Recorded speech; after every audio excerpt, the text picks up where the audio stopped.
तो नमस्कार। पवित्र त्योहारों का सीजन चल रहा है। माता रानी सभी लोगों की मनोकामना पूर्ण करे और खास करके सभी ऑडियंस को दुर्गा पूजा की ढेर सारी शुभकामनाएं। मैं पिछले कुछ दिनों से सोशल मीडिया से दूर था क्योंकि मेरे साथ कुछ परेशानी थी। इसी कारण से वीडियो नहीं बना पा रहा था। और आप देख रहे हैं कि बीटीएससी एएनएम 10,709 पोस्ट का जो केस है सुप्रीम कोर्ट में चल रहा है, ये लास्ट स्टेज पे है। यानी कि अब जो है सभी लोगों का काउंटर फाइल होगा और लास्ट 1 या 2 हेयरिंग में ये केस कंप्लीट कर दिया जाएगा। लेकिन कुछ लोग पैसे लूटने या हड़पने के चक्कर में इस केस को अभी और लटकाना चाहते हैं, इस केस को फंसा के रखना चाहते हैं ताकि जितना केस में डिले होगा उतना लोगों को लूटने में मजा आएगा। आप समझ ही गए होंगे हम किनके बारे में बात कर रहे हैं।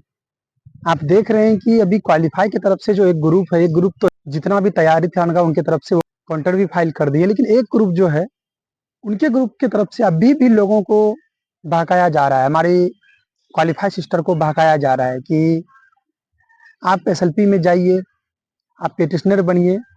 और इसी पेटिशनर के नाम पे एसएलपी में जाने के नाम पर लोगों से 5,000 10,000 रुपया ऐंठा जा रहा है। जबकि सबको पता है कि एक केस पिछले साल भर 1.5 साल से फंसा हुआ है और ये अब क्लियर होने के कगार पे है। लेकिन लोग पता नहीं सोचते कि जाते जाते भी कितना हड़प लें। कुछ लोग इस वैकेंसी को धेनु गाय समझ लिया है, सोचता है जब तक धेनु गाय दूध देते रहती है तब तक लोग दूहते रहता है। बस वही चीज से यहाँ हो गया है। मेरे सिस्टर को लोग इतना मूर्ख समझ रहे हैं, इतना मूर्ख समझ रहे हैं, जब मन तब कभी पेटिशनर के बहाने में, कभी एसएलपी के बहाने। और क्या लोगों को किस तरह से बुद्धू बना रहे हैं हम आपको दिखाते हैं। अभी स्क्रीनशॉट दिखाएंगे हम आपको, उसमें क्या क्या लिखा गया है। पहले आप देख लीजिए क्या क्या लिखा गया है, किस तरह से लोगों को मूर्ख बनाया जाता है। जबकि सब लोगों को पता भी है कि ये केस अब लास्ट स्टेज पे है और इस केस को अब क्लियर होने देना चाहिए, क्योंकि जितनी भी सिस्टर थी, चाहे वो क्वालिफाई हो, संविदा वाली हो, स्क्रूटनी सिस्टर हो, जो भी सिस्टर हो, सब परेशान हो चुकी है। अब सब्र नहीं हो रहा है किसी से, तो इस केस को क्लियर होने देना चाहिए। लेकिन कुछ लोग हैं जो कि अभी भी सोच रहे हैं कि ये केस क्लियर ना हो ताकि अपना बैंक बैलेंस बढ़ते रहे। खैर, आप लोग खुद समझदार हैं, समझिए। और अभी देखिए कि ये एक मैसेज जो खास करके वायरल हो रहा है, इस पे ध्यान दीजिए क्या क्या लोगों को बहकाया जा रहा है। ऐसा लगता है कि ये मूर्ख, हमारे सिस्टर को मूर्ख समझा जाता है, कुछ भी लिख के पोस्ट कर दिया जाता है ताकि लोग एसएलपी करे और पिटिशनर बन जाए और लोग 5,000 10,000 फंडिंग करें। चलिए दिखाते हैं क्या क्या है कि आवश्यक सूचना एसएलपी में जाने के संबंध में। और एसएलपी में जाने से क्या क्या लाभ है। पहला है, सुप्रीम कोर्ट के साइट पर आपका नाम दिखने लगेगा। ओहो, इससे क्या हो जाएगा? सुप्रीम कोर्ट के साइट पर आपका नाम दिखेगा तो इससे आपको जीत तो नहीं होगी। या ऐसा भी तो नहीं होगा कि आप पहला सुप्रीम कोर्ट में एसएलपी करता होंगे जिससे आपका नाम हिट लिस्ट में आ जाएगा, आपका नाम जनरल नॉलेज में छप जाएगा और आपका नाम जो है सुप्रीम कोर्ट के गेट पे चिपका दिया जाएगा। ऐसा तो कुछ होगा नहीं। इससे क्या फायदा होने वाला है? आपका नाम सुप्रीम कोर्ट के साइट पे चल भी जाता है तो इससे कोई फायदा नहीं होने वाला है। लेकिन कुछ लोग क्या बोले, आपको बरगला रहे हैं, आपको बहका रहे हैं ताकि आपके थ्रू कुछ ना कुछ पैसा आ जाए, और इससे कुछ होने वाला है नहीं। और दूसरी बात है कि नाम से क्या मतलब है भाई, सबको जॉब चाहिए। सुप्रीम कोर्ट के साइट पे अगर नाम भी आ जाता है तो इससे क्या फायदा होने वाला है सिस्टर लोग को? जीत हो जाए तभी कुछ उपाय है ना। तो नाम नहीं कमाना है, जॉब चाहिए सिस्टर को। इसीलिए सभी क्वालिफाइड सिस्टर से रिक्वेस्ट है कि आप लोग समझिए, आप लोगों से पैसा ऐंठने के चक्कर में ये सब कर रहे हैं, तो आप लोग ऐसे लोगों के बहकावे में ना आए। और दूसरा क्या है देखिए, दूसरा है, अगर आपका जॉब सुप्रीम कोर्ट के आदेशानुसार होता है तो आपका जॉब होने के बाद आपसे कोई विभागीय लोग नहीं टकराएंगे, यानी कि आपको टॉर्चर नहीं करेंगे। अरे भाई क्यों करेंगे टॉर्चर? जब आपको अपने काम के लिए रखा गया, आप अपना काम अच्छे से करेंगे तो क्यों कोई टॉर्चर करेंगे? और ऐसा कुछ नहीं है कि आप सुप्रीम कोर्ट में एसएलपी में जाते हैं, पिटिशनर बनते हैं तो आपको विभागीय प्रेशर नहीं रहेगा और विभागीय टकराव नहीं होगा विभागीय लोगों से। अरे जब आप काम करेंगे तो किसी से कोई टकराव नहीं होगा। जब आप काम नहीं करेंगे तो ऑटोमेटिक है, अरे अपने घर के लोग भी अगर आप काम नहीं करेंगे तो आपसे परेशान हो जाएंगे, आपको 2 बात बोल देंगे। तो विभाग में अगर सरकार आपको पैसा देती है तो कहीं ना कहीं आपसे काम खोजेगी ही, और आप काम नहीं करेंगे तो थोड़ा सा तो आपसे टाइट होकर तो बात करेंगे ही। तो इसमें टकराने वाली कौन सी बात है, इसमें टॉर्चर करने वाली कौन सी बात है। स्पष्ट होता है कि आपको सिर्फ और सिर्फ बहकाया जा रहा है ताकि इसके नाम से आप एसएलपी में जाएं और कुछ पैसा ये दलाल लोगों को दे ताकि इसका पैकेट बढ़े और बैंक बैलेंस बढ़े।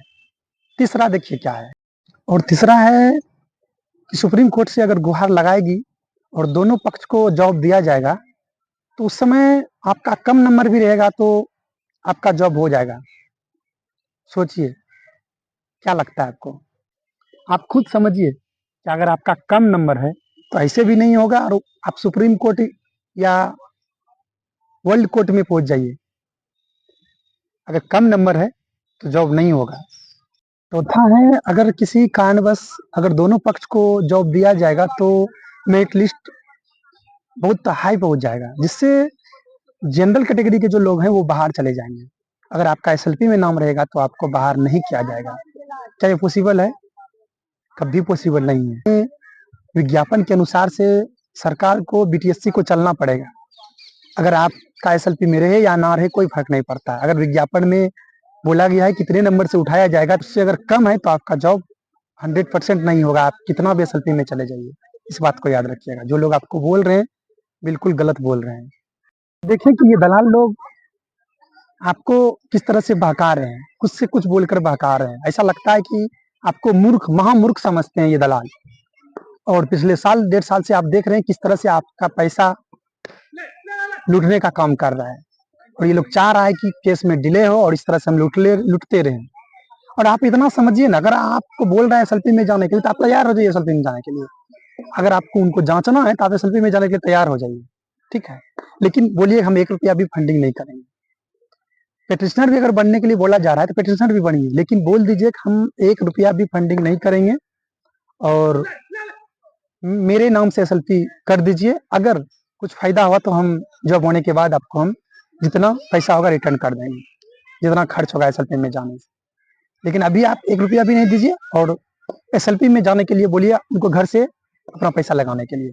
देखिएगा आपको दोबारा फोन भी नहीं करेगा और दोबारा आपको बोला भी नहीं जाएगा कि आप एसएलपी में चलिए, पिटिशनर बनिए।